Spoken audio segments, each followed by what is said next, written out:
Sinfire Corporation's blue crude synthetic fuel are being used in carbon-neutral synthetic and biofuels. These are compatible with existing vehicles and with existing fuel infrastructure, plus some transport planes, light freight carriers, ships, etc. will never be replaced by EVs. Well, I do know that there is a massive boat in Denmark, which is a bit of an innovator, and it's the same size as the Cook ferries, and that it's battery powered. It's an EV. It's 5-5. The panel are NZ National. Now, the Duke and Duchess of Sussex said last night they would drop the word royal, before then adding that the Queen did not have international jurisdiction over its use. And what has been described as a rather sour statement, the Duke and Duchess said, while there is not any jurisdiction by the monarchy or cabinet office over the use of the word royal overseas, the Duke and Duchess of Sussex do not intend to use Sussex Royal or any iteration of the word royal in any other territory, either within the UK or otherwise, when the transition occurs, spring 2020. They've been working on a mental health series with Oprah Winfrey and Apple TV, and are said to be considering a venture with Goldman Sachs. So this has garnered a fair bit of press, Stephen. I don't know what you think. Essentially, yep, we agree to drop the royal usage, but hey, we're not happy. Yeah, look, I thought it was a surprising statement because it implied some criticism of Her Majesty the Queen, which is kind of unusual. But the Queen obviously probably cannot restrict the use of royal internationally, but she can certainly restrict who is a royal. So maybe they should be careful about that. But look, I don't think we can believe terribly much about what is written about this thing by these royal commentators. This is the toxic culture they're trying to get away from, and this is the system reacting against that. So I must admit, any time I see anything about the royal family, I look carefully about who's writing it and why. Right, because there is a lot of commentary, isn't it? It's a total commentary machine by this captive group of royal commentators that pretend all sorts of insights into the royal family they simply do not have. Yeah, I have to agree, actually. I wonder how much of the tone is being added to their statement in the analysis rather than in the statement itself. I mean, that line saying the Queen does not have the ability to restrict which is not, I've misquoted already, but the Queen does not have the ability to restrict the word royal. It's could have just not meant that much. And then for it to be described, I think in the Telegraph it was called a bitter salvo, and as elsewhere it's been recalled a sour statement. I'm like, well, seems to me you're taking a position. You're taking a position, simply right, in the describing of it. And like Stephen says, perhaps merely reinforcing the fact that there is a toxic media culture that is determined to present whatever this couple does in a negative So way. just leave them be, let them do their thing, and let them live their lives. Go on Oprah, Apple TV, Goldman Sachs. Well, look, hey, go for it. That's what I say. Oh, yeah, live your best lives, Harry and Megs. Come and see us sometime. Yes. Wear sunscreen though, Harry. Yeah. That's right. You're a redhead. The sun's very harsh here. Have you had any more possum feedback, Joe? Here's one. We've had heaps of trees. Says, we had a possum in our chimney. It was boarded up and the possum was in there for a while. We took the board away, left a bowl of milk, moved our bed to the lounge and opened the window. The next day, we were sure the possum had left, so we went on holiday. On our return, we still heard the possum in the chimney. We lit a fire, went to see what happened. The possum had been coming and going all the time. He's part of the whānau now. What do you think? There you go. Part of your family, Joe. Joe McCarroll and Stephen Jacoby, thank you very much for being part of the panel with me. It's been great to have you on. Back tomorrow, Tuesday. See you then.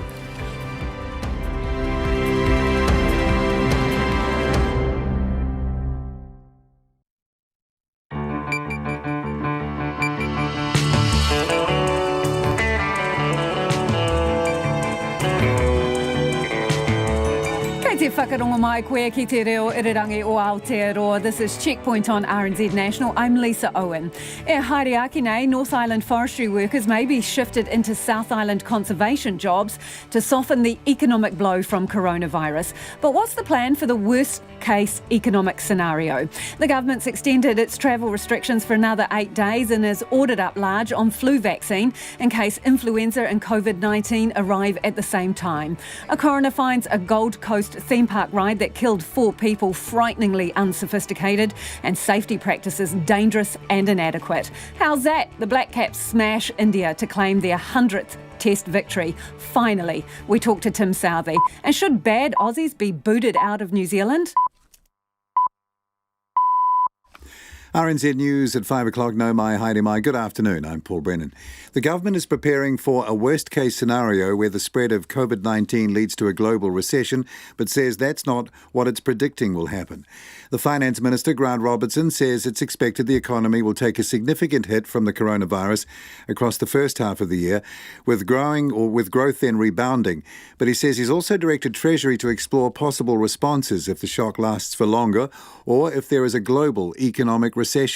If either of these latter scenarios play out, it will be important for the government to play a role to invest in the economy to support New Zealanders and Kiwi businesses through the impacts of coronavirus. Grant Robertson says the welfare system is prepared to help people in need of support, and IRD will assist struggling businesses with tax payments.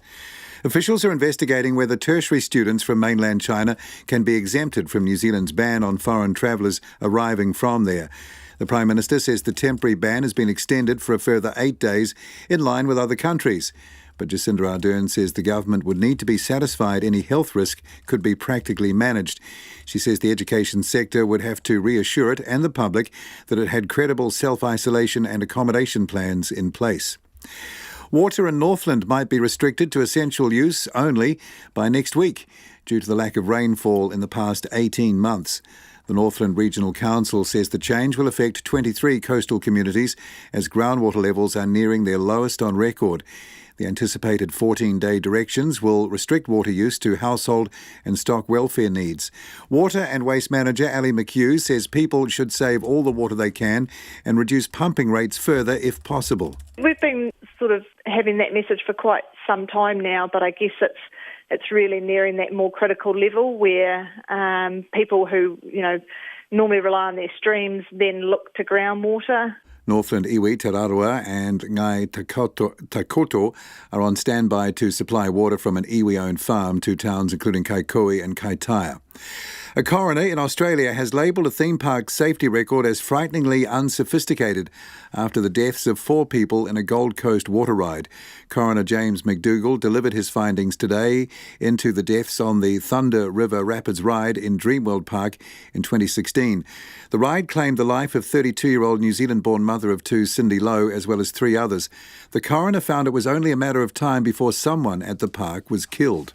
It is clear from the expert evidence that at the time of the incident, the design and construction of the TRRR at the conveyor and unload area posed a significant risk to the health and safety of patrons. Coroner James McDougall in Brisbane. A rest home has been criticised for its failure to provide basic care to a man who was found with maggots on his toes. A Health and Disability Commissioner has asked Heritage Life Care Limited to apologise to the man's family for having him suffer unnecessarily in his last months. The report says the man became unwell while staying in the rest home. He fell over 3 times, lost weight and showered irregularly. The Deputy Commissioner, Rose Wall, says his unnecessary suffering was unacceptable. She has called for the Nursing Council to carry out a competence review of the manager, as well as the company apologising. Massey University is considering major course cuts affecting hundreds of staff and students. It has proposed cutting science from its Albany campus and information science and engineering from its Manawatu campus. A discussion document given to staff today is the first step in a strategy of consolidating subjects onto a single campus rather than teaching them across several. It suggests teaching sciences such as maths and chemistry only in Manawatu and information science and engineering only in Albany. 4 minutes past 5. On to sport now. New Zealand completed a comprehensive 10-wicket victory over India before lunch on the 4th day of the first cricket test at the Basin Reserve today, giving the Black Caps a 1-0 lead in the 2-match series. Bowler Tim Southee finished the match with 5 wickets in the second innings. Black Caps captain Kane Williamson adopted some new tactical variations in their attack with some short pitch deliveries and unique field placements. However, he feels the bowlers did the trick with their full swinging deliveries. Yeah, we tried doing things a little bit differently, but the best part of the bowling performance was the ability to put the ball in an area that creates the most opportunity for dismissals, which brings in the LBW bowl caught behind, which we saw again today with the use of the change of length to assist that. Kane Williamson. Tyson Fury says he expects Deontay Wilder to take up the option of a rematch of their heavyweight championship bout, but is ready for fellow Briton Anthony Joshua if the American declines. Fury took the WBC crown from Wilder, though Joshua holds the rest of the belts in the division. A fight between the pair would unify the belts, but the all-British matchup might have to wait for a Fury-Wilder trilogy to be completed instead. The first fight between Fury and Wilder in December 2018 was called a draw. Wilder now has 30 days to decide whether to exercise his option of a third fight with the Gypsy King. And that's the news. COVID-19 continues to spread. As of Thursday, there were only about 3 or so cases in Italy, but that number has jumped to over 100. As New Zealand keeps its travel restrictions. At this stage, I anticipate continuation for another short period of time. And public health experts warn it will go global. You've got now sustained community transmission in Europe, the Middle East, and in other countries in Asia. So I think now is the time to say this is a pandemic. What you need to know. Morning Report, weekdays from 6 on air and online. Then on 9 to noon, global trends, risks and opportunities facing the energy sector and how consumers can benefit from long-term regulatory certainty. And after 10, comedian, screenwriter, author and host of the hugely popular The Guilty Feminist podcast, Deborah Francis-White. Join me, Catherine Ryan, on 9 to noon after Morning Report on RNZ National. Now we've got the short forecast from mid-service to midnight tomorrow, Tuesday. In the west, from Northland to Wellington, also Coromandel Bay of Plenty, and the Central High Country, fine.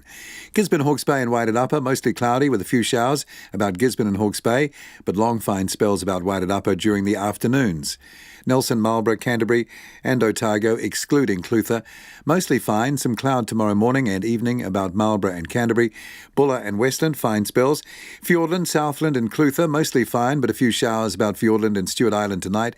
Periods of rain about Fiordland and Stewart Island tomorrow, and a few spots of rain about the mainland. And at the Chatham's, cloudy periods, occasional rain from tomorrow afternoon. 8 minutes past 5. Thanks, Paul. This is Checkpoint and I'm Lisa Owen.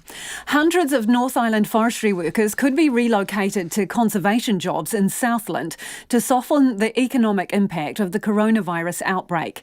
A Treasury advisory group's predicting a significant drop in growth for the first 6 months of this year before things rebound, but is also working on 2 less likely but worse scenarios, including the possibility of a global recession. The tourism and forestry industries are already taking a hit. Air New Zealand's warning ahead of its half-year result that its earnings could be down by up to 75 million, and up to a third of the country's logging crews have been stood down because of supply chain problems in China. The government's already pledged $11 million in assistance for tourism, but Grant Robertson says it's an industry set to lose hundreds of millions, and there'll be impacts on education as well. In the first half of this year, there is going to be an impact from COVID-19 coronavirus.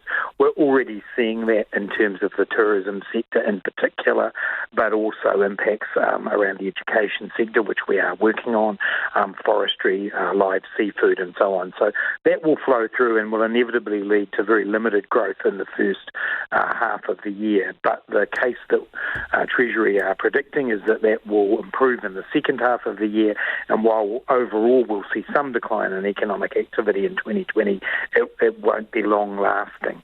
That's the current scenario, and the one that we're working on and the one that Treasury advised me is what they expect to happen. What's the price tag on that, Minister? Can you give us a ballpark? Oh, look, it's far too early to be able to say that, but we obviously are talking about potentially hundreds of millions of dollars that the tourism industry, for example, will not be bringing into New Zealand, and there are flow-on effects to that, to all the businesses who then provide services to those people. So we're talking about a significant impact, but we won't know that for sure until we get the data. The most important thing for us at the moment, though, is to ensure that we're prepared for other scenarios. Now, we're not predicting that these scenarios are going to happen, but we're best to be prepared just in case they do. So we're looking at 2 scenarios where firstly the outbreak lasts for longer and has a greater impact in our domestic economy, and then the third scenario, which is one where this becomes more like a pandemic and it has a global impact, including potentially a global recession. It's important to say again, these are not being predicted, these scenarios, but they are the ones that we're doing the planning for. What's the likelihood of that happening? What are they telling you? Well, at the moment, it's not considered likely. The scenario that we're in, where there's a temporary but significant impact in the first half of the year, is the one that officials are giving me advice on. But this is simply as a prediction about what would happen if the virus essentially lasted for longer and spread further. And we don't have the information at this point. Nobody does to say whether or not that is likely to happen. But we are simply preparing ourselves. We've asked the Treasury and the other economic agencies to come forward with what interventions they would recommend to us if those scenarios took place. Why are you planning on the most optimistic scenario when, for example, the World Health Organization is signalling to us that we're at a critical stage here in terms of containment? We've got new outbreaks in, say, Italy, you've got Seoul. It doesn't look like it's abating. So what makes your advisors so sure it's going to be the best case scenario? Well, it's what they describe to me as the most likely scenario, but absolutely it is predicated on the fact that containment measures begin to work and that, in particular, the Chinese economy returns to a more normal output in the coming weeks. Obviously, we continue to monitor this every single day, and it's exactly why I've asked the Treasury and the other agencies to provide specific policy interventions that we could make if this does not turn out to be that scenario, but the other two. So what are you looking at in terms of policy interventions? Obviously, $11 million is going into assisting with tourism. What else have you got in your toolkit? So in the immediate term, we also have asked officials to look at whether or not there are options to relocate some of the workers in the forestry industry who have been affected most immediately by this, whether they can be relocated to work on, for example, supporting dock with track clearances in the South Island where we've had other weather-related issues, or whether they can support other programs, for instance, controlling wilding pines, which is a major issue for us as well in the forestry sector. So we've asked for plans to be developed for that. Sorry, Minister, a number of those forestry workers are in the Tairawhiti Gisborne area. So you're talking about South Island dock work. Are you talking about relocating them to do that work, or is there something in their area? Yes, that is exactly what we're talking about, and obviously that's a significant thing to consider. There are lots of issues and it won't be appropriate for every person, but that's why we've asked officials to go away and develop what a plan for that would look like if we see these effects in the forestry sector being sustained. It's really How many people could you accommodate? Sorry, Lisa, just let me finish. It's really important to note that those people are in the immediate term being looked after via MSD to make sure that they have access to the income support that they need. How many people? That question is still to be answered, and it's one of the issues that we've asked officials to look at, because clearly we would have to accommodate people in the places that we're talking about. So we think it could be a significant number of the people who've been affected, but that's exactly the work that we've asked those agencies to do. Ballpark, though, because at one point they were talking about 1,000 workers in that sort of Gisborne area. So ballpark, what are you working towards? I think we're talking more in the region of hundreds rather than over the thousands. And as I say, it won't be appropriate for everybody. People have particular family responsibilities and so on. But we want to look into what options are available there, given the skills that those people have working in the forestry sector, whether they can be redeployed elsewhere. In addition to that, we've got officials working on how we can provide business and financial advice at a practical level for the firms that are affected, not just in the forestry sector, but in other sectors where they might need some advice about financial and business planning. So officials are coming back to us on that. So that's all immediate term work. Right. The more medium and long term focus for those other two scenarios obviously looks at bigger interventions that the government might make, including in the area of tax and income support. That's a long way off in terms of whether that would be needed, but again, we can look to international examples in the past of if we were facing a global recession, the kind of interventions that are necessary. And I do want to ask you about that, but before we move on to that, just in terms of tourism intervention, you have said potentially we're losing hundreds of millions, right? So at the moment you're investing $11 million to kind of G up the domestic market and also other tourists from countries other than China. What else have you got for them? Well, one of the specific things we need to work on is the kind of program they will have to rebuild the Chinese market. I mean, clearly, if and when we get to the point that the travel restrictions are loosened from China, we would want to be there, able to encourage people to return to New Zealand. So that's a piece of work that we're investigating. But actually tomorrow night, myself and Minister Kelvin Davis, the Minister of Tourism, will be meeting with representatives of the tourism industry to work through exactly what other responses might be needed. So if we go to the third scenario, which is worst case scenario, we're talking about global recession then, you mentioned potentially tax relief. Would you look at cutting income tax rates to stimulate spending in the economy? Look, I think if we're in that situation, we're clearly then looking at what we can do to make an immediate impact on the economy. You'll be well aware that we've put in place our infrastructure program, which was designed to help build a certainty of pipeline of work within those industries. That's fine, and that will continue to roll out. But in those circumstances, clearly you're then looking at the tax and transfer system as where we would be going. But I've got to reiterate, Lisa, this is not something we're predicting. It's merely preparing ourselves for the possibility that that might be needed. So you would consider it, though, if it was required? Well, clearly what we're doing is scenario planning, and if that scenario were to play out, we would have to be considering all options. So where would you be prepared to go to with your debt levels then? Would you be prepared to push it out to 30% of GDP? Look, under that scenario? I haven't made that kind of judgment. What I would indicate, though, is if you look at history in New Zealand when we had the global financial crisis under the previous national government, debt, I think, reached at one point close to 30%. So, there is the ability for us to be able to look at different levels if we need to. We're some distance away from contemplating levels of that nature, though. And that's the Finance Minister, Grant Robertson, who also says the government's working on possible exemptions on travel restrictions for foreign students, but universities will need to come up with quarantine plans. He says universities haven't asked for financial compensation, and he says the first priority for that kind of relief will be tourism. A record number of flu vaccines has been ordered for New Zealand in case a coronavirus outbreak coincides with flu season. The Prime Minister, Jacinda Ardern, has been outlining how the health system is gearing up for COVID-19's likely arrival in New Zealand. And she's announced that current travel restrictions from China will remain in place for at least another 8 days, saying the country wants to keep the virus out for as long as possible. Health correspondent Rowan Quinn reports. The Prime Minister says the health system's gearing up for two scenarios: individual isolated cases or an outbreak of the disease that's now present in about 30 countries. Much of that is focused on the hospital system, which is already expecting the usual high-pressure flu season. We have an order confirmed for 1.46 million doses of influenza vaccine. That compares with 1.35 million doses last year. Ms Ardern has outlined some of the supplies of critical equipment that the Ministry of Health is stockpiling should the virus hit on a large scale.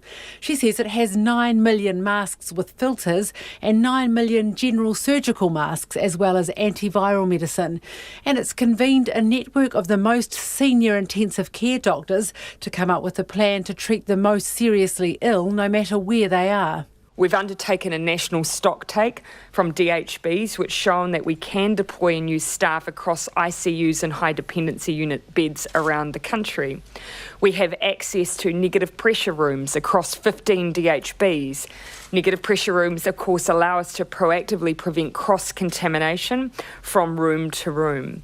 Ms Ardern says non-New Zealand residents travelling from or through China are still barred from entering the country. But she says the government's considering allowing exemptions for tertiary students, unless they're from Hubei province, but they're watching how the virus is behaving overseas before making a final decision. We would need to be satisfied that any health risks could be practically managed, with the education sector able to reassure us and the public that it has credible self-isolation and accommodation plans in place, supported by an extensive plan in communicating that to those who would intend to travel. Ms Ardern says the travel ban will not extend to other countries where the virus is being transmitted. But the Director General of Health, Ashley Bloomfield, says the situation's changing rapidly and the Ministry will give advice to the government in the next few days on whether that should change. In particular, a big increase in cases in Italy and in South Korea, and a number of deaths in Iran, with an increasing number of cases there. We're following this very closely and have asked for some urgent advice from our technical advisory group. The World Health Organization has not yet declared the virus to be a pandemic. That's a disease circulating widely in many countries. But Mr Bloomfield says the ministry is acting as though it already has.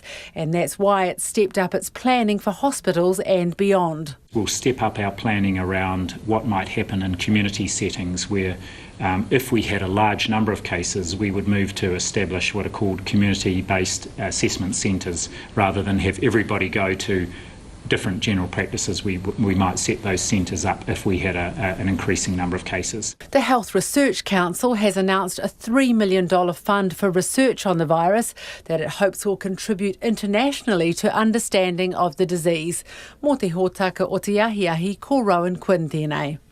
It's 21 minutes past 5 and you're with Checkpoint on RNZ National. As always, we would love to hear from you about anything you've heard on the program this evening.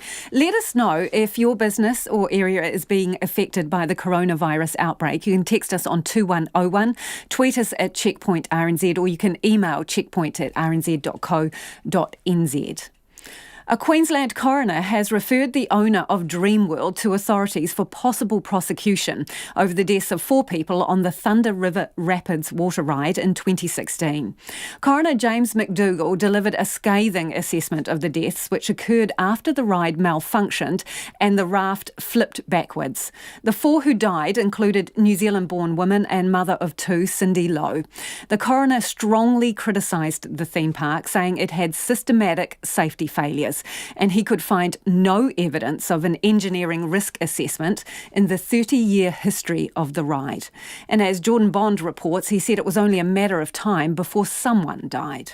The Thunder River Rapids ride claimed the life of 32-year-old New Zealand-born mother of 2, Cindy Lowe, as well as 3 others, Kate Goodchild, her brother Luke Dorset, and his partner Ruzi Aragi. Cindy Lowe's husband Matthew spoke at the coroner's hearing about the loss he and their 2 children are dealing with. The thoughts that Cindy will not experience all that life had in store for her is more upsetting to us than thinking that we will never get to see her again. She had the heart of a tiger, fierce and protective, soft and nurturing.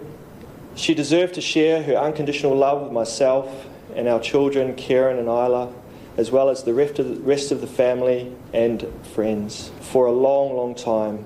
2 children watched their mothers die, including Ms Lowe's son Kieran, who was on the same raft as her when it collided with an empty vessel, flipped backwards and crushed her and 3 others to death. Kieran, who was aged 10 at the time, miraculously escaped serious injuries. Today, Matthew Lowe shared a message from their 9-year-old daughter Isla. Mum was a wonderful person with a very big heart. She looked out for other people and would do anything for Kieran and I. I also miss her hugs and her cakes that she used to make for us all the time. The coroner, James McDougall, harshly condemned Dreamworld, calling its safety practices frighteningly unsophisticated, its record-keeping shoddy, and that any competent person could have identified the issues before anyone needlessly died. He says there's no evidence whatsoever that the theme park ever did an engineering risk assessment in the 30-year history of the ride, which he said reflects a system of failure. It is clear from the expert evidence that at the time of the incident, the design and construction of the TRRR at the conveyor and unload area posed a significant risk to the health and safety of patrons. The coroner is not able to make findings of guilt, but Mr McDougall said he would refer Dreamworld's parent company, Ardent Leisure, to the Queensland Office of Industrial Relations. He says it is reasonably suspected that Ardent Leisure may have committed an offence under workplace laws. He says whether there's enough evidence to proceed to prosecution is a matter for them. Ardent Leisure was at the hearing and spoke briefly outside, saying it will make a statement tomorrow after reviewing the full coroner's report. For Checkpoint, Jordan Bond. And back home now to Wellington, to be precise. The Black Caps completed one of their most comprehensive victories in Test cricket, beating top-ranked India by 10 wickets at the Basin Reserve. The home side took just 90 minutes on the fourth day to dismiss India for a 191 and then knocked off the 9 runs required to complete their victory. Sports reporter Barry Guy was at the Basin Reserve to witness New Zealand's 100th Test win. And with that run, Tom Blundell takes New Zealand to a win at the Basin Reserve. The match was over far quicker than anyone would have thought. India losing their last 6 wickets for 47 runs as Trent Boult and Tim Southee combined to rip through the lower middle order and then finish off the tail. Southee completed his 10th 5-wicket haul in Tests with 5 for 61. It wasn't your typical strong wind you're used to in Wellington. It was quite still. The sun was out and we were able to get the ball to move and put the balls in the right areas for the whole morning, really, and we were able to get the rewards. And the rewards came quickly for Kane Williamson's side, who earlier this summer were humbled by the Australians. But back home in conditions they're familiar with, they were the dominant side. Obviously everybody knows the quality of India and what they bring all around the world, and we were certainly aware of that challenge. A fantastic effort, a really special effort with the ball, and some really handy contributions with the bat as well, so a really good all-round performance. The visitors, who had not lost any of their 7 previous ICC World Test Championship matches, had started the day on 144 for 4, still 39 runs behind and staring at a potential first defeat. India were unable to improve on their first batting effort. Virat Kohli's team couldn't put any pressure on the Black Caps' bowling attack. We let ourselves down massively in the first innings with the bat. You could say that the toss, played a big role in this Test match, but it's an uncontrollable. So we have to understand that we were not at our best in this game. The Black Caps were almost at full strength for this game. Debutant Kyle Jamieson played like he was a veteran in the side, taking 4 wickets in the first innings. His performance will give the selectors and skipper Kane Williamson something to think about ahead of the second test, with Neil Wagner returning to the side following the birth of his first child. Kyle was brilliant in his debut, and I think we've seen in the white ball format as well, where his ability to contribute in so many different areas, and obviously that slight unique part to his game where he's coming from a different height and creating quite a lot of bounce, and no doubt Neil will be pretty excited to get back with the team as well. A well-deserved extra day off for the Black Caps, while the Indians should hit the nets as soon as they reach Christchurch for Saturday's second test. For Checkpoint, Barry Guy. And as you just heard, it was Tim Southee who starred yesterday and today, claiming 5 wickets from the world's best Test team. He spoke to Alex Perrottet just after leaving the field. It's always nice to win a Test match, and I think the way that we performed throughout the last 4 days has been tremendous. And as a bowling unit, I guess what you're after is to try and take 20 wickets to win a Test match, and for us to do that, it's a collective effort from all the bowlers. And nothing's ever guaranteed in Test cricket, especially these days. It was a great first innings to keep India short, but how do you feel after basically doing exactly the same thing in the second innings and a day to spare?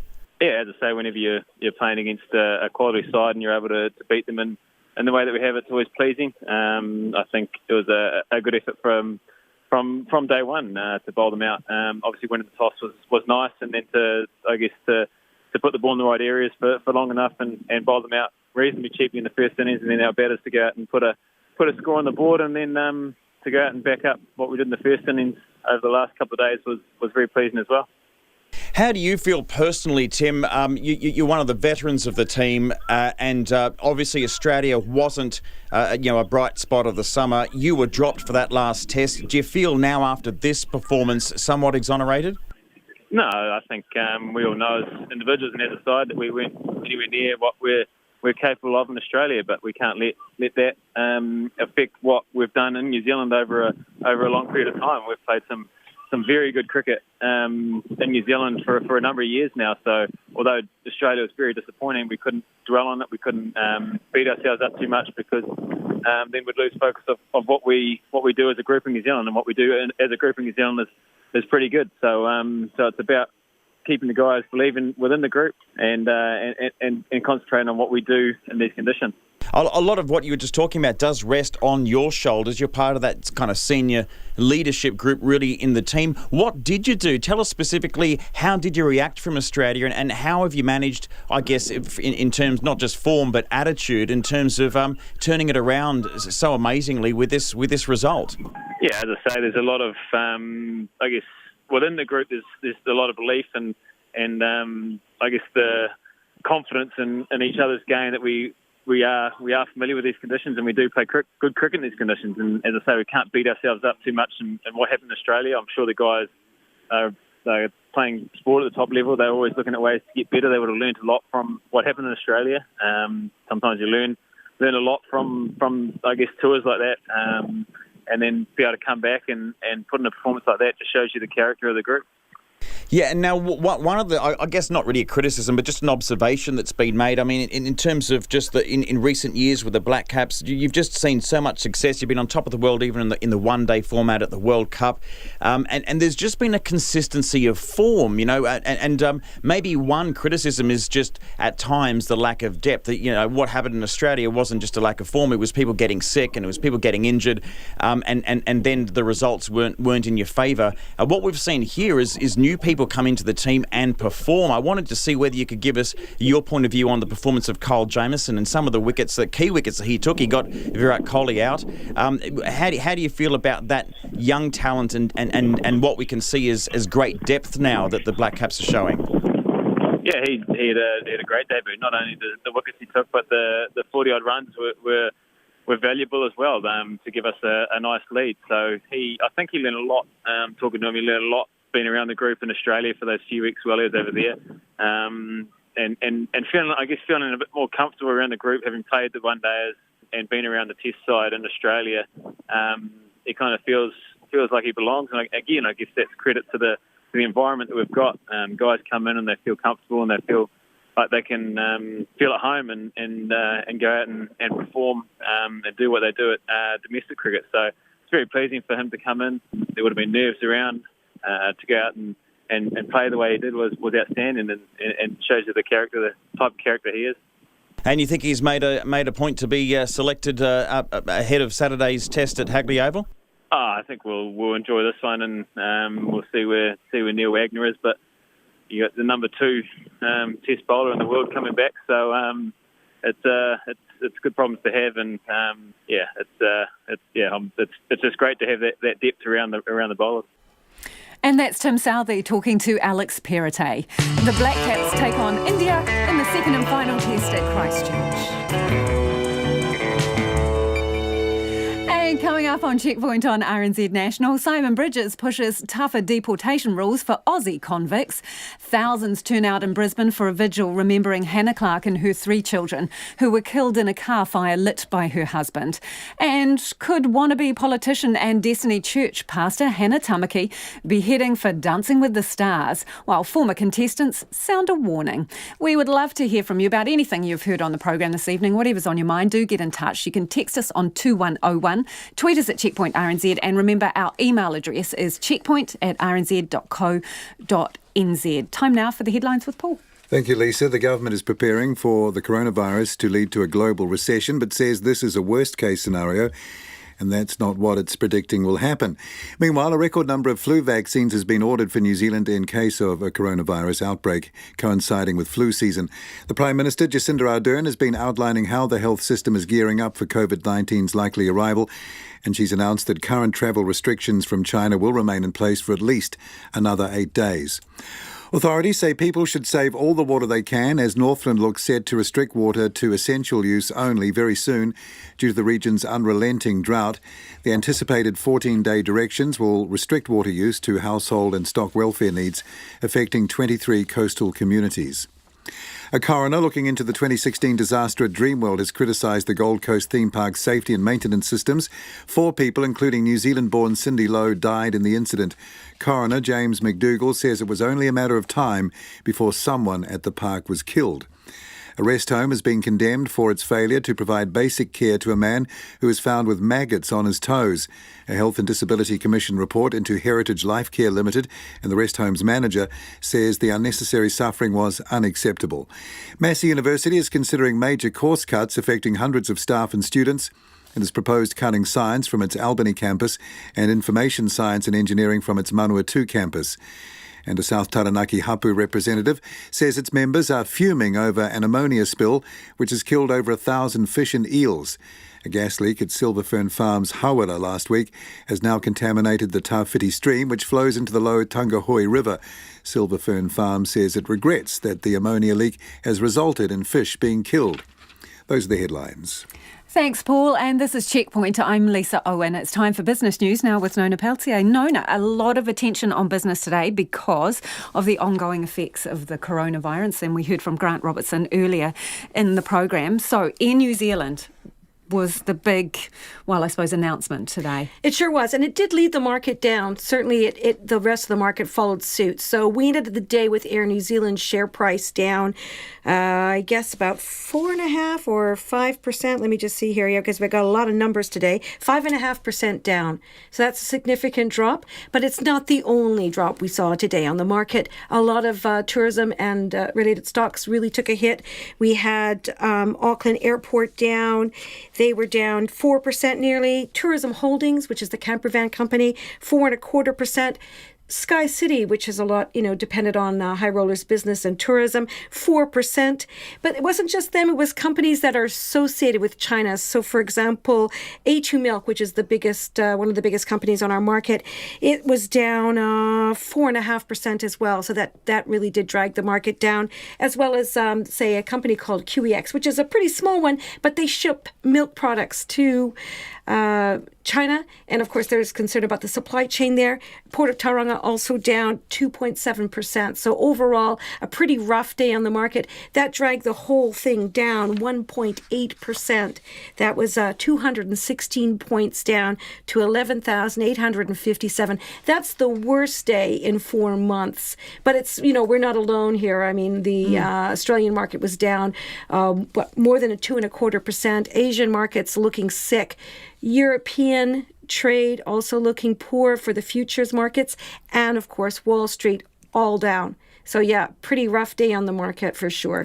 Yeah, because we're expecting Air New Zealand's half-year result is Thursday, isn't it? Yes, it is on Thursday. Yeah, and so their profit, downgrading their profit outlook was up to 75 million.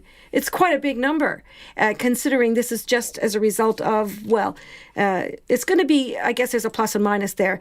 On the minus side, fewer passengers traveling. On the plus side, savings in fuel costs, which probably, was a little way to helping, but not much. Pretty grim upside. So you've also got, you say, a lot of figures today. So we've got some last quarter retail figures. Yeah, now those numbers were probably a little touch softer than the market was expecting. But never mind, it was in the positive category. What period are we talking about? I'm talking about the fourth quarter. So that's the last 3 months. That's Christmas season. Now, so the numbers were basically, I know I'm sorry for all these numbers today, but look, we had the volume of retail sales rose 0.7%, and that compared with 1.7% the quarter before. That would be the September quarter. Now, prices rose 1.1%, but most of this was in the electronic goods, so durable goods did well. What didn't do well is department stores and supermarkets. So supermarkets primarily because of lower prices for fresh fruit and vegetables, so that was a bit of a drag. Department stores had the largest fall, though, at 3.8%, and certainly that's been reflected in the share price of the warehouse. Now, it's interesting, the share price of the warehouse is down 7.5% today. That's a really big drop down. Could be just related to the retail sales numbers. Might also be supply chain, because there's been some issues, not just with exports to China, but imports too. So it could be that they're having some issues there. Don't know yet. We won't know that result until next month. So we'll have to see what happens there. It could be just a reaction that's been caught up in the overall downward market conditions. Okay, so worst day in 4 months, you were saying. Yeah. Where do we settle with the dollar? Well, the dollar is steady. So 63.2 US cents, 95.7 Australian, and 48.9 British pence. Wow, a very busy day in business news. That was Nona Peltier giving us the rundown on the numbers there. The National Party is putting pressure on the Prime Minister to take a tougher stance on deporting Australian criminals ahead of her trip across the Tasman this week. Mr Bridges says if elected, National would explore a policy based on amendments to Australia's Migration Act in 2014, which allows for people to have their visas cancelled on character grounds. However, the Prime Minister has branded Mr Bridges' stance as naive. Here's our political reporter, Charlie Drever. Jacinda Ardern is in the air on her way to Fiji before landing in Australia later this week. She will be sticking to her guns on Australia's deportation laws for New Zealanders who have committed serious crimes. I've been very open here and consistent. Australia is within their rights to do what they're doing. It doesn't mean what they're doing is right. And I don't think I should sit back and ignore that simply because they haven't changed their mind to date. It continues to be a policy I fiercely disagree with. It's wrong, and I'll continue to raise that. It's not the first time the Prime Minister has fired a broadside, last year labelling the 2014 law change as corrosive to the Trans-Tasman relations. But it is falling on deaf ears. Speaking to 9 News last year, Australian Minister for Home Affairs Peter Dutton brushed off the criticisms. We've been very clear. If you come here as a New Zealand citizen, as a Brit, as, wherever you've come from, your country of origin is where you go back to if you've committed a crime against But corroding Australians. our relationship. There's strong words that she's using here. Well, I can understand the view in New Zealand, but from our perspective, from the Australian perspective as well, we need to stand up for Australians. Even the Australian Labor Party didn't have any qualms kicking out New Zealanders, regardless of if they had spent most of their life in Australia. However, National Simon Bridges argues that instead of criticising Australia, maybe New Zealand should introduce reciprocal laws. Australia isn't going to change their position, and so we have to come back and stop complaining. It's fine to raise these things with Prime Minister Morrison, but say, what will we do in our interests? And I think that is a law where we face a higher or have higher standards for Australians coming here, somewhat similar to what they have in Australia. But Jacinda Ardern won't be taking on board Mr Bridges' proposal. If we think this policy is wrong, why would we then repeat it? My position is that we must do and continue to do everything we can to make the point that what Australia is doing is wrong, and the best way I can continue to make that is not by replicating something that I don't agree with. Personally, I think Mr Bridges' position is naive. Ms Ardern says it's also a matter of proportionality, with only around 62,000 Australians living here, compared to more than 650,000 New Zealanders living in Australia. She will meet with the Australian Prime Minister Scott Morrison on Friday. From Parliament, for Checkpoint, call Charlie Drever, DNA. And joining me now is the leader of the National Party, Simon Bridges. Good evening, Mr Bridges. Afternoon, Lisa. Are you being naive? No, I really struggle to know why she says it. I think really this is just me saying it's time to look at those reciprocal laws around the deportees. We're great mates with countries, that's not going to change, but fair's fair. They do it to us, and we've got to think about our interests. I think a lot of this is based on the fact, look, it isn't going to change. I've talked with Scott Morrison, even whether a change of government, it's not going to change. So we just have to come back and say, on this side of the Tasman, what would be right for us? They do it over there. And look, actually, for hard-working Kiwis, work hard and play by the rules, we should be sending back bad Aussies to Australia. So how many Aussies do you reckon this would affect if you went ahead with it? Well, I think ultimately when the Prime Minister says, well, this is naive, I don't know where she gets that. There are criticisms you can make. You can make the point, look, this is not big numbers of Australians here. I get that. So ballpark of the ones that would be affected by it. So would you use the same test? We don't know what the future holds, I think, is the point, Lisa. And so surely, if it's right in principle for us, fair's fair, wouldn't we future-proof it in the world where actually I think there will be times when Australia is going to need us, and we can, in our own interest, make our laws stronger. I mean, I think the other complaint that you can have as well, will they clamp down on us in other areas, New Zealanders and Australians, around health, education and so on? I don't think so at all. I think you're talking about a very skilled workforce we provide to Australia in trucks and so on. Actually, my vision of New Zealand is where they're back here living, working. Okay, so what test would you use for expelling people from the country? Would it be the same? Would it be a character test and a conviction which carries more than 12 months in jail? I think the basic, I've read through Section 501(3)(a). The changes that Peter Dutton, who you had on, made are incredibly detailed, right? The basic point, though, is this. They are a much more stringent set of tests for Kiwis there than we have for Aussies here. Now, let me give you a couple of examples. Organised crime or gangs. We just don't have the ability to do what they are doing. Second point is this. 10 years in New Zealand as an Australian, as a resident here, you are scot-free. You can murder, you can do anything, and we will never be able to deport you. On the other side of the Tasman, look... But how many people does this affect? They've been deporting from there to here. Right. So Mr Bridges, I'm sorry to interrupt. But we will lift the standards. How many, but I'm wondering, to go to all this trouble, how many people do you think on average you would be sending home to Australia in any given year? Yeah, but I've already acknowledged it will be small numbers. So what, less than 10, less than 5? But no, it'll be more than that. But I think the point isn't it? How many? If it's right in principle and fair's fair, why wouldn't you do it? Because they're not going to change. It doesn't affect their policies at all. Scott Morrison's been clear about that. I think Tony Albanese's also been in a similar sort of a position.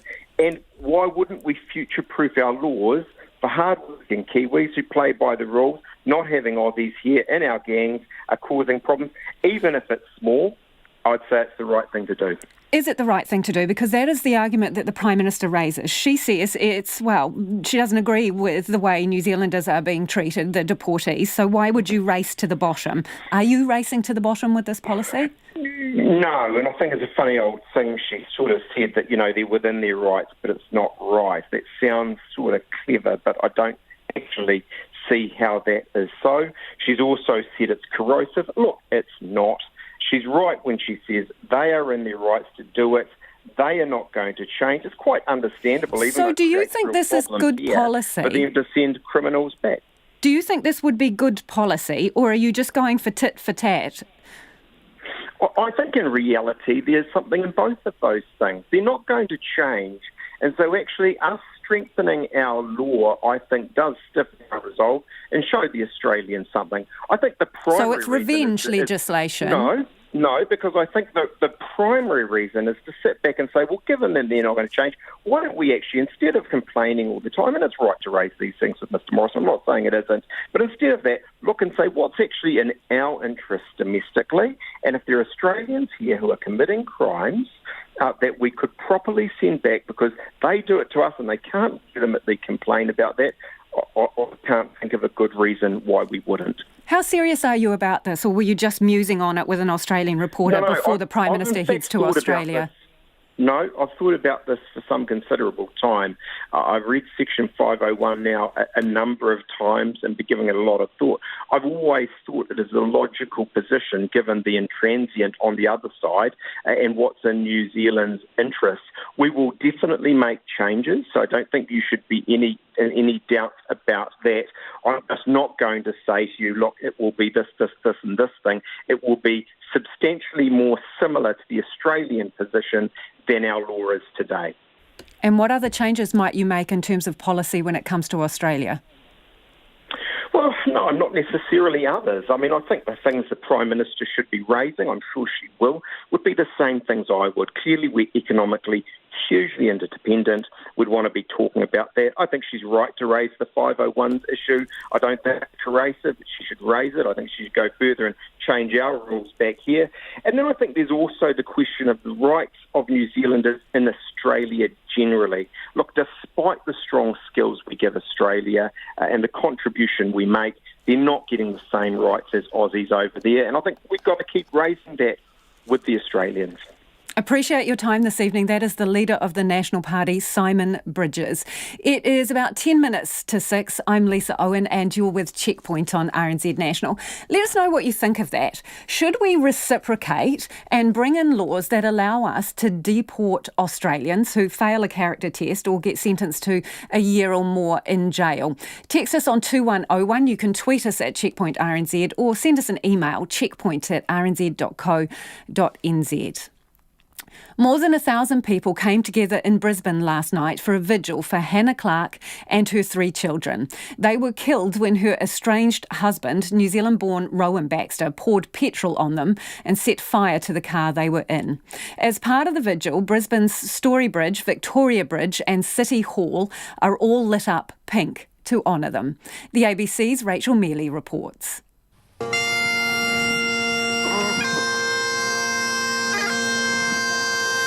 In a park opposite Hannah Clark's former high school, as a bagpiper played, hundreds gathered to support each other and to mourn.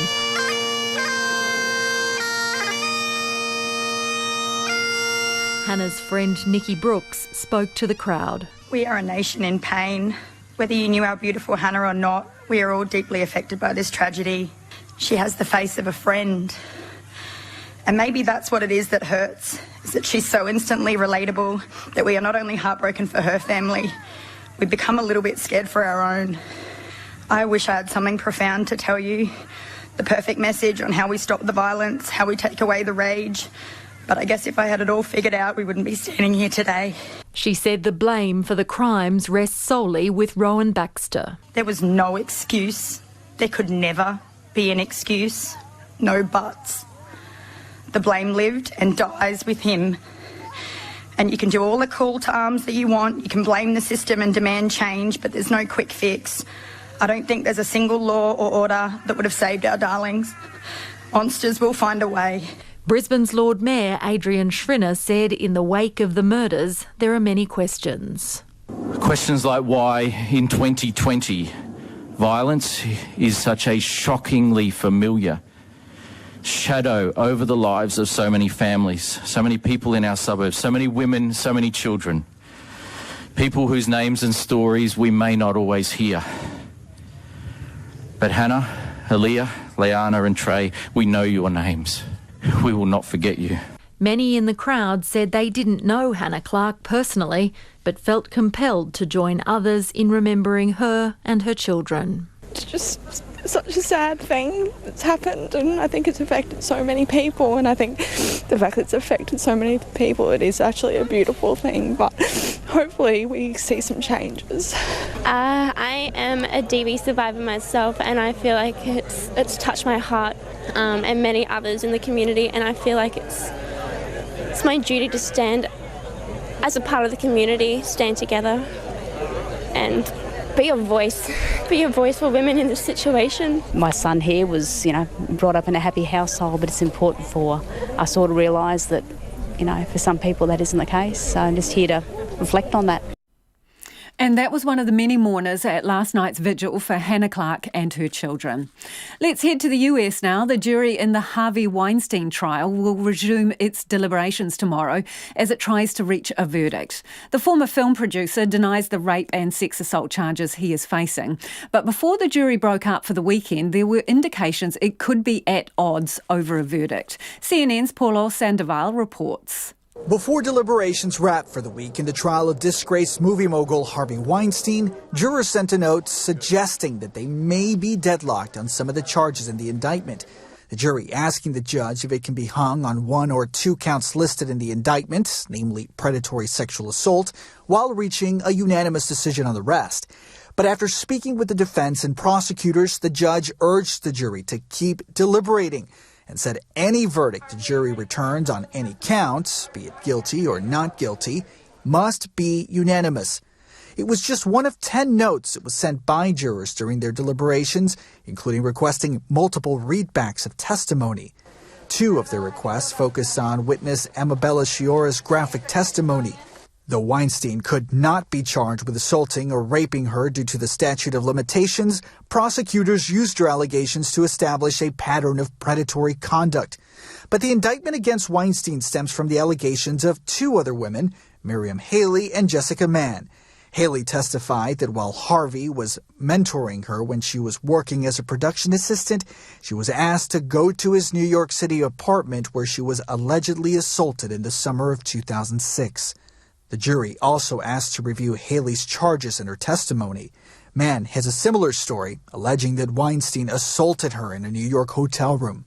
Through testimony, Weinstein's defense pointed out that both women had consensual sex with their client after the alleged attacks, and they continued to have friendly contact with him for years.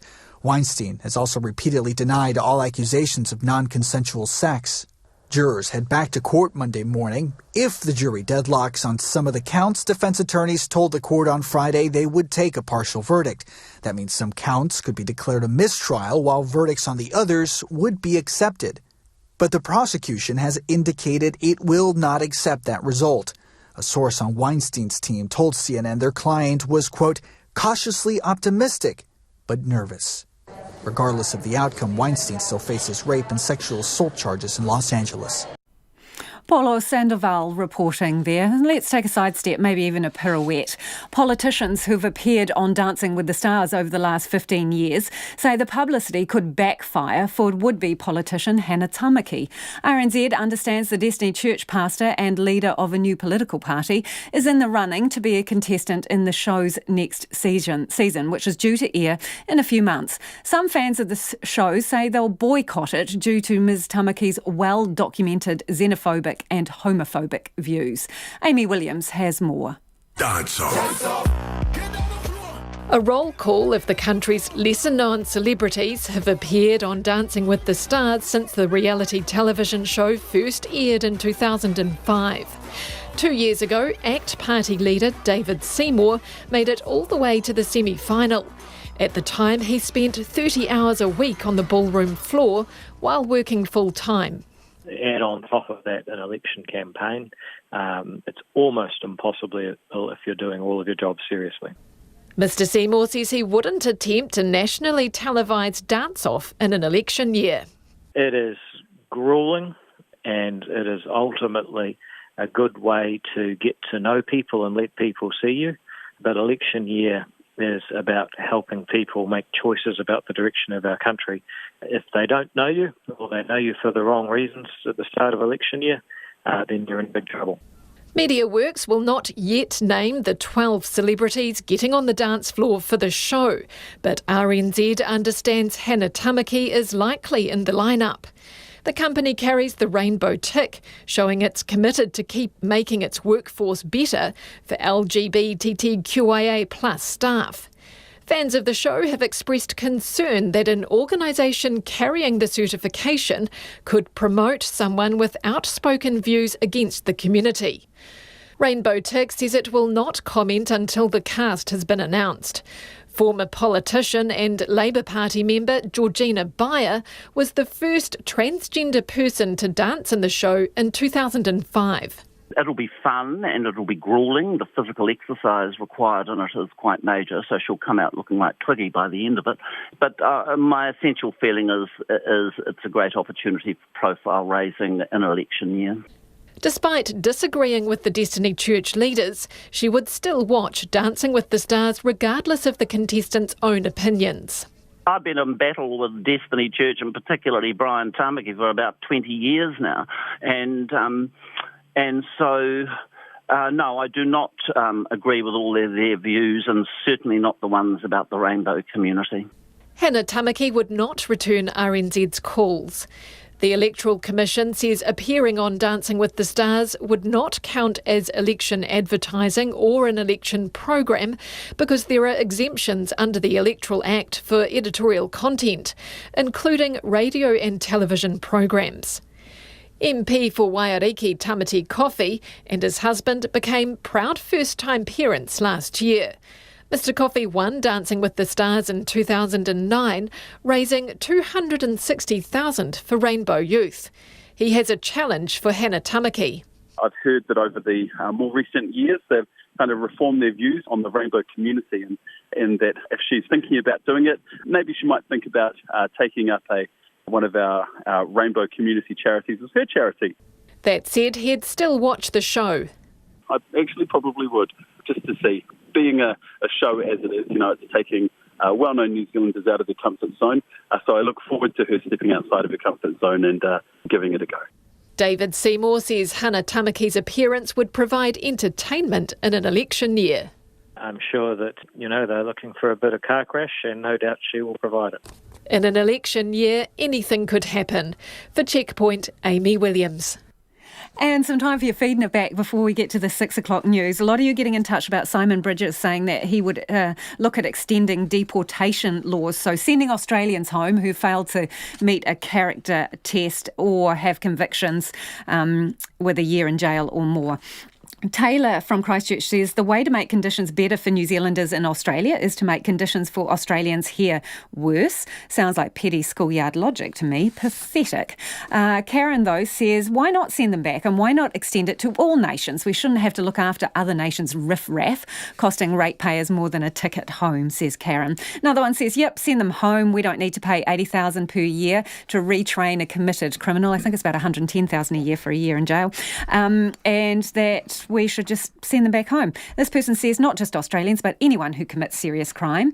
On the other hand, though, Ruben says, sorry, Simon, if the deportation laws are wrong in principle, there is no argument other than revenge or tit for tat. Enacting similar legislation removes any right to negotiate or lobby for change. There you have it. RNZ News at 6. Good evening, I'm Paul Brennan. A record number of flu vaccines has been ordered for New Zealand in case the coronavirus outbreak coincides with the flu season. The health system is gearing up for 2 coronavirus scenarios, individual isolated cases or an outbreak of the disease. The Prime Minister says the Ministry of Health is stockpiling supplies of critical equipment in case COVID-19 hits on a large scale. That includes 9 million masks with filters and 9 million general surgical masks, as well as antiviral medicine. Jacinda Ardern says a group of senior intensive care doctors are coming up with a plan to treat the most seriously ill. We've undertaken a national stock take from DHBs, which shown that we can deploy and use staff across ICUs and high dependency unit beds around the country. We have access to negative pressure rooms across 15 DHBs. Negative pressure rooms, of course, allow us to proactively prevent cross-contamination from room to room. Jacinda Ardern also says the government is investigating whether the ban on foreign travellers arriving from mainland China could be eased to allow some tertiary students in. The New Zealand stock market has had its worst day in 4 months, amid fears the impact of the COVID-19 virus is widening. The NZX Top 50 Index is down 216 points, about 1.8%. The biggest drops have been in aviation, tourism-related stocks and others reliant on China. The market was led lower by Air New Zealand, which fell nearly 6% after warning its earnings may be hit as much as $75 million by the virus. The spread of the virus outside China has darkened the outlook for world growth, with infections and deaths rising in South Korea, Italy and the Middle East. Australia's benchmark index is also down about 2.25%, and Asian markets are softer. A coroner looking into the 2016 disaster at Dreamworld has taken aim at the Gold Coast theme park's safety and maintenance systems. 4 people, including New Zealand-born Cindy Lowe, died in the incident. The ABC's Andre Withy reports. Cindy Lowe, Kate Goodchild and her brother Luke Dorset and his partner Ruzi Aragi died when 2 rafts collided on the Thunder River Rapids ride. Coroner James McDougall has found there was a systemic failure by Dreamworld in relation to all aspects of safety. He says there were frighteningly unsophisticated systems in place, no proper engineering oversight, and there were missed opportunities when the theme park should have identified safety issues with the trouble-prone ride. He says it was simply a matter of time before there was a tragedy. The coroner also noted that shoddy record keeping was a significant contributing factor. Andre Withy reporting there. Massey University is considering major course cuts affecting hundreds of staff and students. It has proposed cutting science from its Albany campus and information science and engineering from its Manawatu campus. Our education correspondent John Gerritsen reports. A discussion document given to staff today is the first step in a strategy of consolidating subjects onto a single campus rather than teaching them across several. It suggests teaching sciences such as maths and chemistry only in Manawatu and information science and engineering only in Albany. Massey says the document is not a formal change proposal, but many staff are not happy.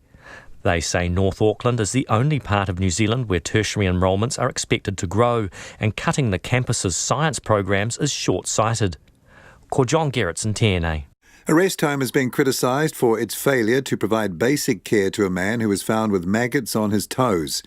A Health and Disability Commissioner has asked Heritage Life Care Limited to apologise to the man's family for having him suffer unnecessarily in his last months.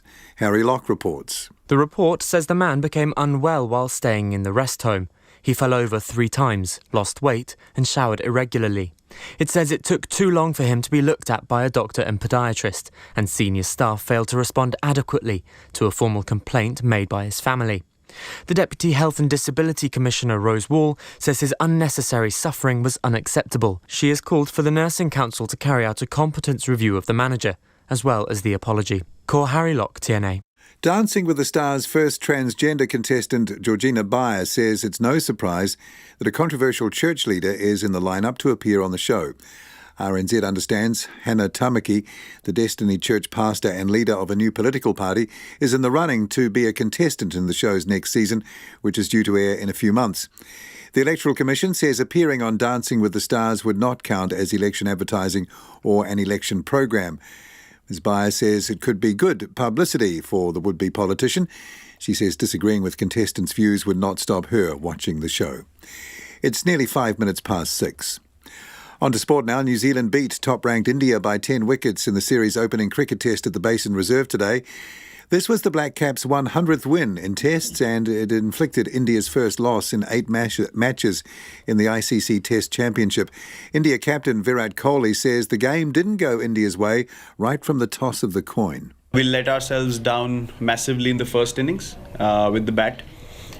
You could say that the toss, played a big role in this test match, but it's an uncontrollable. So we have to understand that we were not at our best in this game. The next test starts on Saturday in Christchurch. Double Olympic gold medalist Mahi Drysdale is cautiously optimistic he's heading in the right direction, despite finishing third in the single sculls at the National Rowing Championships. Robbie Manson, who is looking to qualify for this year's Tokyo Olympics in the double sculls, won gold at Lake Karapiro, with Jordan Parry second. Drysdale says he's working through some heavy base training and is light on racing, but there were still plenty of positives to take out of yesterday's race. I hadn't done any racing since Christmas, and so I went in a little bit unknown as to how it would go. I guess I'm pleased with the way that I moved the boat and things like that. But there's obviously a lot of work on, and I'm not where I need to be.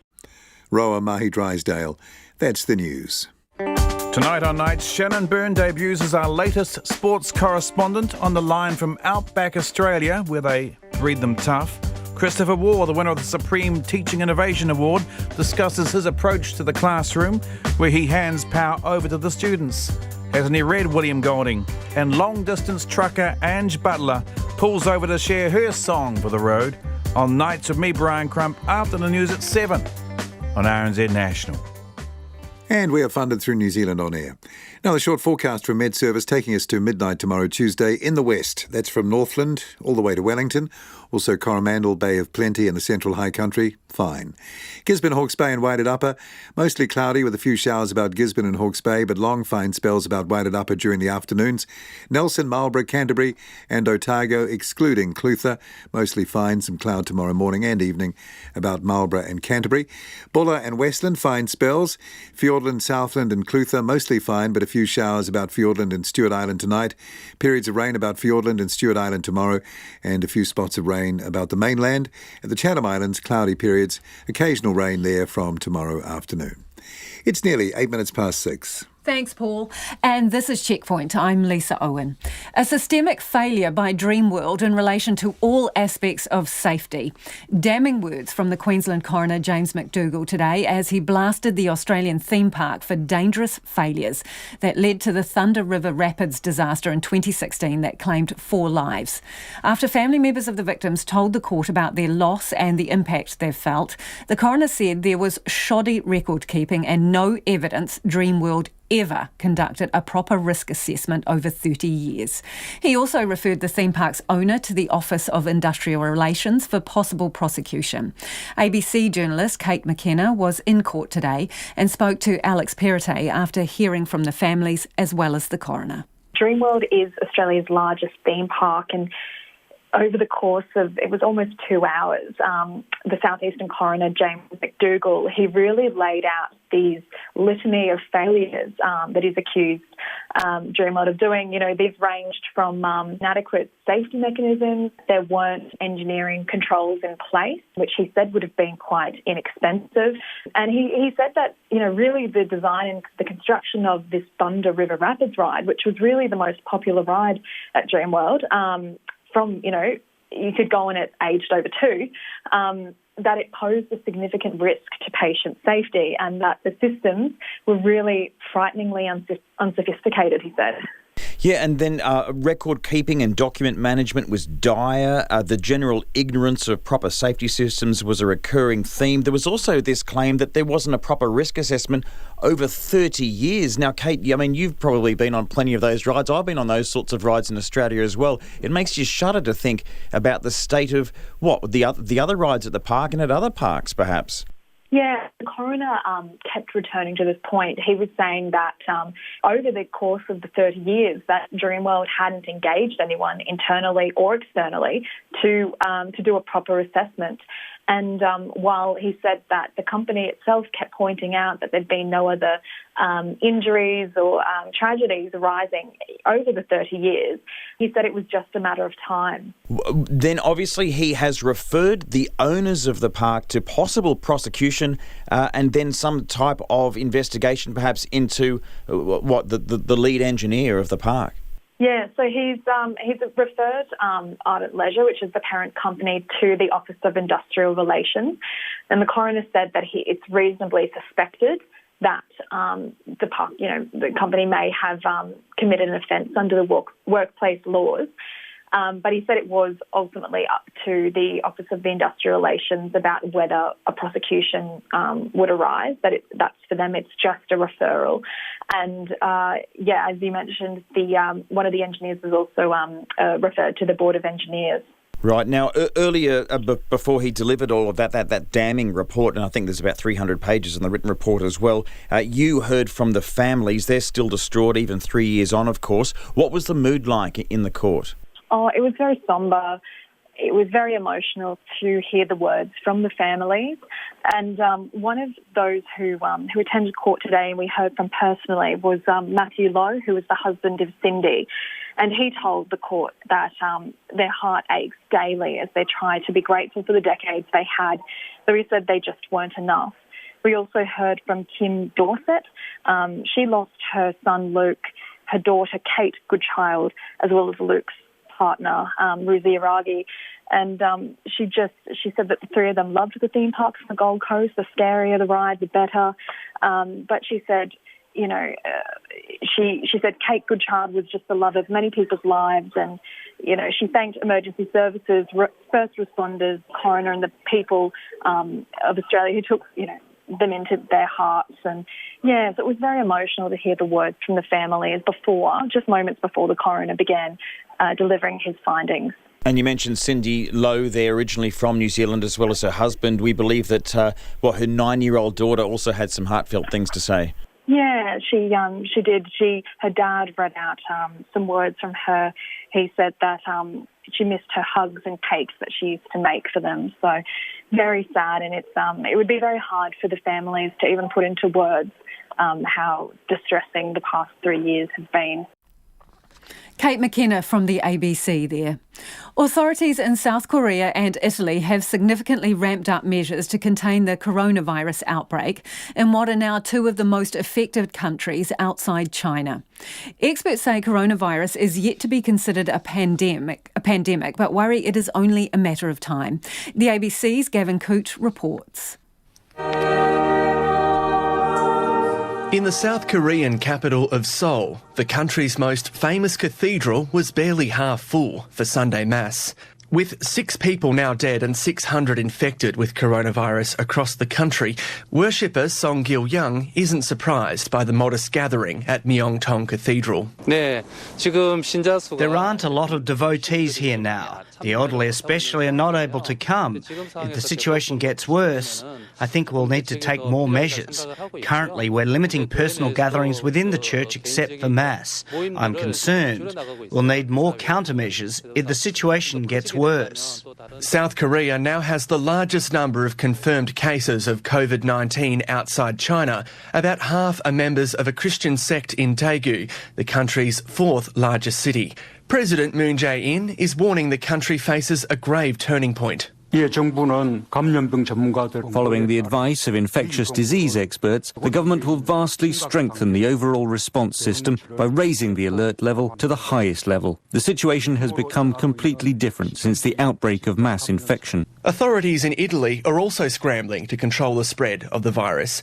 With more than 150 cases, it's the worst hit country in Europe. And strict quarantine measures are now enforced for 50,000 residents in the wealthy northern regions of Lombardy and Veneto.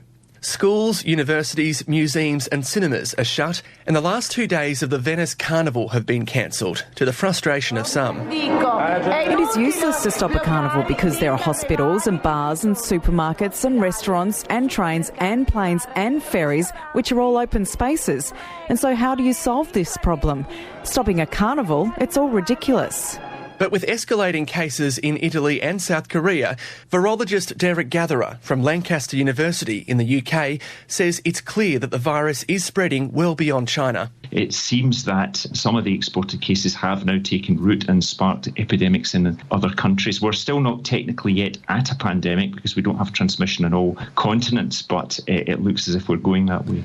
And he's told RN Breakfast that with this virus appearing more infectious than SARS and swine flu, he's unsure how easy it'll be to further lock down hotspots across the globe. The indications are that it would be a worse problem than 2009 if it did go pandemic. So we have to look back further into the history of respiratory pandemics to the 1968-1957 influenza pandemics for a kind of historical precedent. And the problem there, of course, is that we don't have the kind of detailed data that we would expect nowadays. So that's why we're in really uncharted territory. That report from Gavin Coote. Meanwhile, Air New Zealand expects to make up to $75 million less as a direct result of the coronavirus outbreak. Restrictions and reduced capacity flights are in place for a number of routes, but to make up for it, other destinations might soon become a lot cheaper. Emma Hatton reports.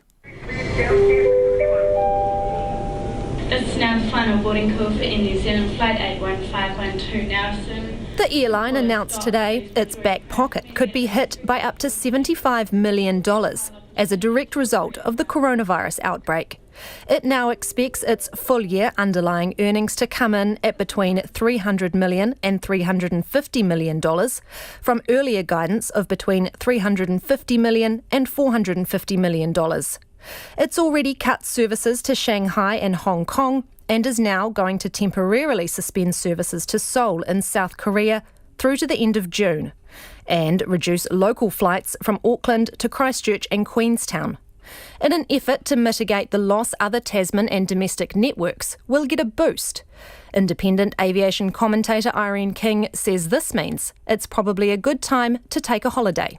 New Zealand consumers are going to see some great prices through to the UK over Dubai and Europe, great prices into Australia and up into the islands, destinations that are really safe to travel to. Ms King says the airline will look to stimulate the market the best it can. Any bum on a seat is better than no bum at all, and even if it's only paid $19 to go somewhere, I mean, at least you're getting cash in. A number of domestic $19 deals went up last week, selling out in record time. And it's not just flights that consumers could soon cash in on. Flight Centre New Zealand's product manager Victoria Courtney says other operators catering to tourists will also be trying to get more business. That's probably something that we'll start to see over the next month or so as hotels and tour operators on the ground grapple with their cancellations for their inbound. So hopefully watch this space, and I think there could be some really good domestic deals coming out.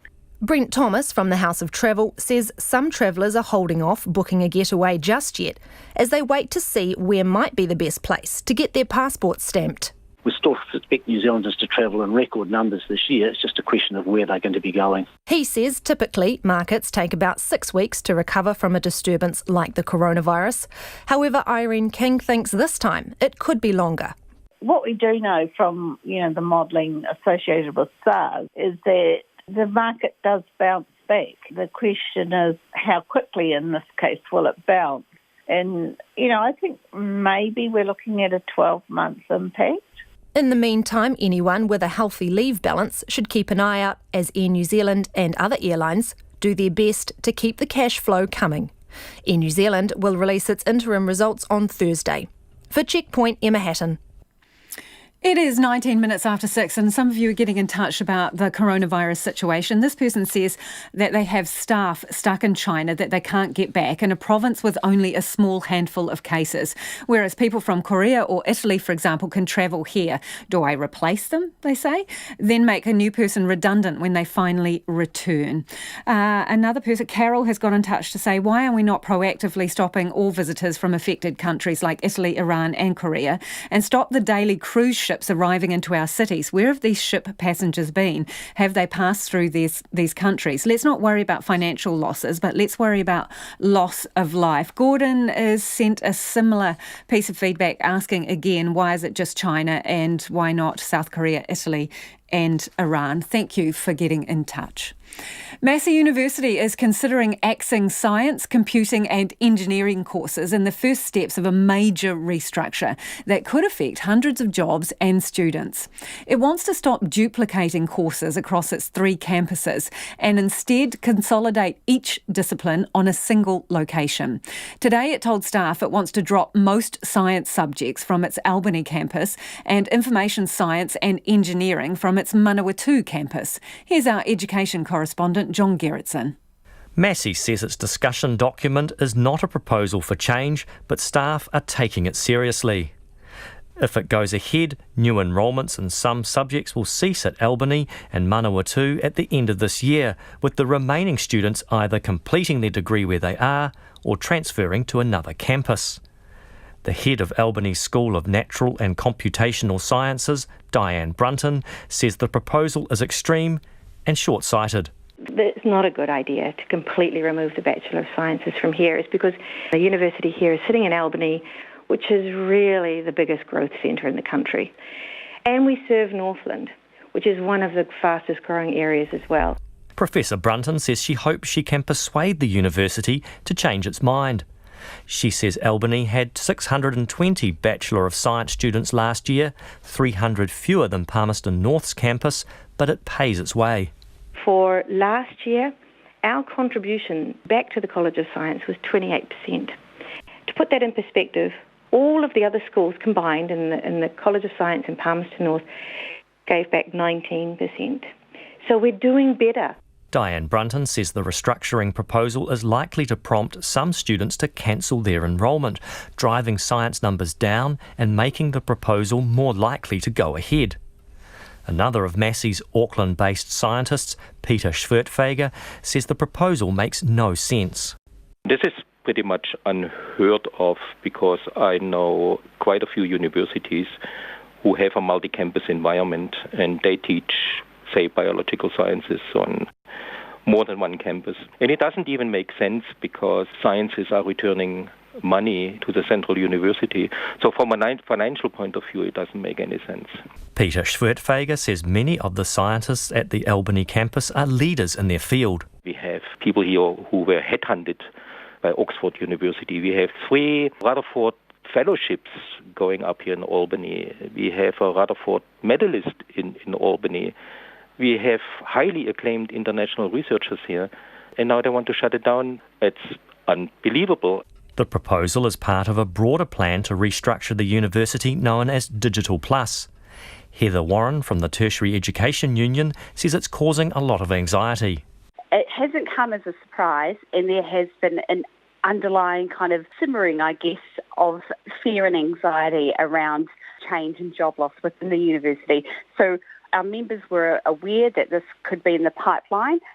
I don't think that they realised that the first cab off the rank was going to be the College of Science, and it was going to be so quickly. The university says no one in management is available for an interview. It says its strategy is aimed at future-proofing the institution and its consulting staff before making any changes. Mō te hōtaka o te ahi, ko John Gerritsen tēnei. Bernie Sanders has notched up another win and cemented his place as the front-runner in the race to take on President Trump in November's election. Mr Sanders stormed to victory, leaving the others in his wake. Former Vice President Joe Biden was second, but well adrift of the 78-year-old senator from Vermont. With the race now heading to South Carolina before Super Tuesday, time is running out for those contenders still failing to win traction with voters. CNN's Mary Maloney reports. Standing in front of a crowd of cheering supporters, a joyous Bernie Sanders declared victory. And now I'm delighted to bring you some pretty good news. The Vermont senator conquered the Nevada caucuses, breaking out from the crowded Democratic field. No campaign has a grassroots movement like we do, which is another reason why we're going to win this election. The win is part of an early state trifecta for the progressive, who also took home the popular vote in Iowa and won the New Hampshire primary. In Nevada, we have just put together a multi-generational, multi-racial coalition, which is going to not only win in Nevada, it's going to sweep this country. Nevada is the first racially diverse primary state. Sanders' strength shows his appeal to a broad range of voters and helps to solidify his status as a frontrunner in the Democratic race for president. This is our only shot to beat Donald Trump. So I am asking Americans to make sure that we get this choice right. Rounding out the top four in Nevada, Joe Biden, Pete Buttigieg, and Elizabeth Warren. I've got a word tonight for Nevada. Thank you for keeping me in the fight. We're going to win. We're going to win in South Carolina. And then Super Tuesday, and we are on our way. Former Vice President Joe Biden ending that report from Mary Maloney. Hundreds of people have gathered on Parliament grounds for an RNZ concert birthday bash. It's 87 years ago since concert was first established, and musicians from around the country brought their instruments along for one of the more soothing demonstrations at Parliament. Our reporter Jonathan Mitchell spoke with organiser Charlotte Wilson, and along with 17-year-old Jessie Jenkins, who played the violin for 9 years and is a big concert fan. The purpose is to show the nation how much everybody loves RNZ Concert and show them what a fantastic station this is. It's 87 years old today, and we hope it'll be going for at least another 87 years, if not forever, because we're the only classical music and jazz station in the country for everybody.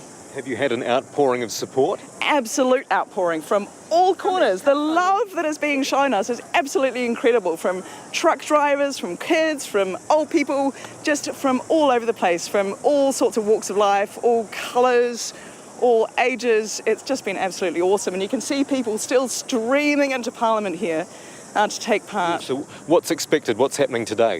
What's happening today is that the musicians from all over New Zealand have gathered together to do like awesome classical numbers like O Fortuna and some Mozart.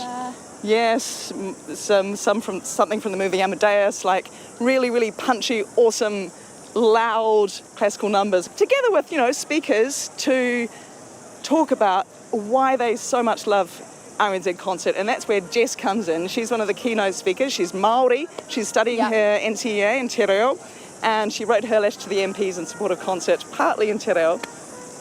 So tell me about that. So you're 17 and you listen to concert. Why is that? So I'm 17 years old. I'm a Year 13 student and I am an avid listener of Concert FM. I have been for all 17 years of my life, in fact. When you say, why do I listen to concert? It's more like, why wouldn't I listen to concert?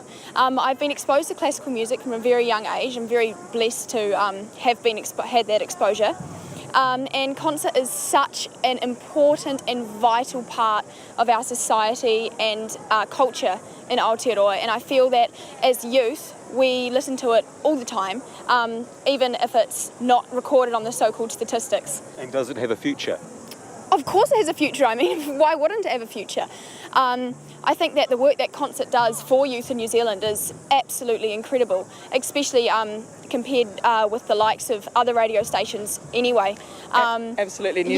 Radio New Zealand concert, RNZ concert punches above its weight in international terms. It broadcasts all the competitions for youth. Yeah, I for one have actually sung in the Big Sing Festival, which I know is broadcast by Concert FM. It broadcasts all of the youth orchestras. There's a jazz youth orchestra it broadcasts, so it's very in touch with youth in New Zealand. This is about celebrating RNZ concert and why we all love it, which is beautiful music, because let's face it, beautiful music crosses every single divide.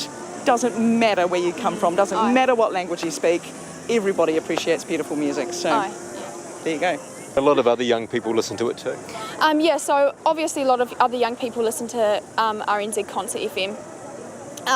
It is such an important part of the youth development, especially in classical music, and it's definitely well subscribed to by youth, even with the under 10s as well, which I think is not included in the statistics. That's a good point. There's, I for one, I've got 6 siblings. I'm the eldest of 6, and we have concert playing very, very regularly at our house, and there's 5 children under 10 listening to it all at once, and where are those stats coming from? So I think it's very well subscribed to by the youth, and it actually, definitely has a future. And that's violinist Jess Jenkins speaking with Jonathan Mitchell, and also Charlotte Wilson, who was the organiser of that birthday bash, was speaking to Jonathan as well. Time for a bit of feedback quickly before we go. Really split down the middle over Simon Bridges' idea to deport Australians who commit crimes here.